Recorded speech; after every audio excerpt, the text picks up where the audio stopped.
हजुर टिकापुरमा के उद्देश्य लिएर आउनु भएको छ यहाँ? हेर्नुहोस् ठुलै उद्देश्य लिएर आएको हुँ। हेर्नुहोस् दमाईदेखि म यहाँ हजुर भोकिम्लो बेच्न भनेर आएको हेर्नुहोस्। हजुर उतातिर बजार भाउ पाइएन हजुर भोकिम्लो बेच्न।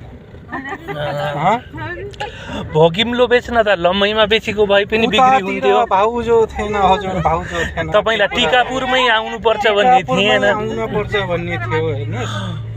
वास्तवमा भन्ने हो भने टिकापुरका जनताहरूलाई त भोकिम्लो भनेको के हो भन्ने पनि थाहा छैन। तपाईँले भोकिम्लो भन्नुहुन्छ। भोकिम्लो भनेको हामीले धेरै अनुसन्धान गर्दाखेरि के कुरो पत्ता लगाइयो भने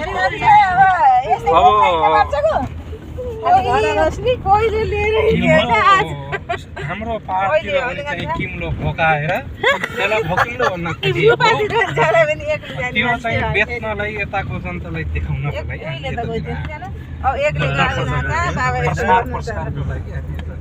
राम्रो उद्देश्यले रक्सी खाएर गऱ्यो भन्छन्।